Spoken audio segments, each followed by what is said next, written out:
What's going on, everybody? Welcome to Trading Crypto. Today we're going over Toshi, which is down 7.4% at quadruple zero six, $292 million market cap. Pretty small market cap comparative to a lot of other coins that are listed on such large exchanges as Coinbase.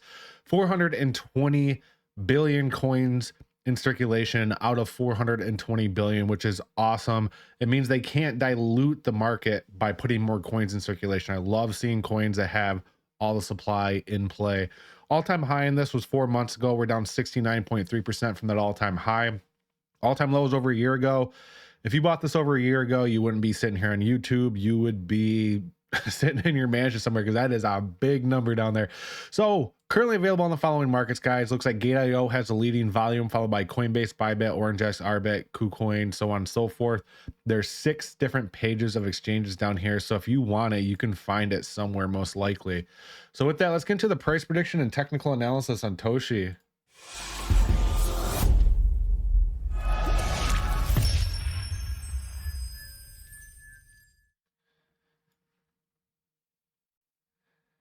All right, ladies and gentlemen, this is what we had drawn last time we did our Toshi video right here. We had our fibs off the bodies of the candles, and we had to keep a close eye on that 618 level, and we briefly broke above it, but that looks like it was a bullish trap, a bull trap, and now we're getting rejected off that 618 level at about 007. On top of that, the day chart, you do have the MACD losing its bullish momentum. If blue crosses below orange, you know that's obviously a bearish crossover right there. And you can see for the last 1, 2, 3, 4, 5, 6 days now, we've been more bearish than bullish. Lighter green candles slowly working towards that bearish crossover. Hopefully we don't get a heavy bearish crossover. Overall, the entire market's looking good, so I wouldn't expect a heavy correction if we got one nonetheless.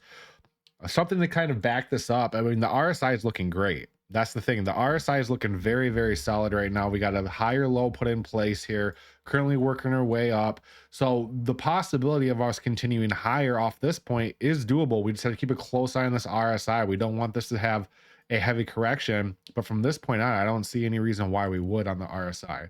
One thing I do want to point out as well is we did get a sell signal here on the WTX on the 15th of May. That sell signal, as you can see, came in our place right when we hit the 618 level. Not saying we can't have multiple sell signals in a row. I've been doing this for a while now, and there's not a whole lot of data out on this because it's a rather new coin, but you can print multiple sell signals in a row. I wouldn't be surprised if we saw something like this and then come back up here, print a sell signal. On top of that, one bullish thing, oh, that's not bullish, never mind. One thing that we really want to focus on here is the stock RSI. The stock RSI hit its local top. I mean, if I draw a horizontal line here for you guys, you can see this is a normal area in which Toshi tops out. We topped out there, and if I draw a horizontal line here, you can see this is the normal range in which Toshi tops out and sees a decent sized correction from that point. The blue is still below the orange right now, so we are technically bearish on the stock RSI. However, since we bottomed out here April of 2025, we did put in a higher low, which leads me to believe that we probably will put in a higher low from that point. So in the meantime, it does look like we might see a small retracement, which is good for you people who are stacking Toshi. It just means you're able to DCA at a little bit cheaper level. And to kind of confirm that here, if we go to the short-term time frame, this is for you like swing traders and you hopium folks. What we're currently forming right now is called a bull flag. And what I mean by that is, if you look at this pennant that's forming right here, if you go off the lows to the highs, you can see this is kind of a pennant pattern forming. And what I like to say is, you think of this like a spring. You know how you squeeze the spring very, very tightly and you let go and all that energy gets released? That's exactly what's happening when you're consolidating inside of a pennant. You have your highs, your lows, and you just start consolidating, and all that energy gets pent up. And then if you see a breakout, you see some heavy movement. So this is called a bull flag because we actually entered this pennant from the bottom right here. This is called the flagpole. You've probably heard of bull flags and all that stuff, if you're in the crypto or any sort of thing, but this is an actual bull flag right here. You have the flagpole, then you have your flag, right?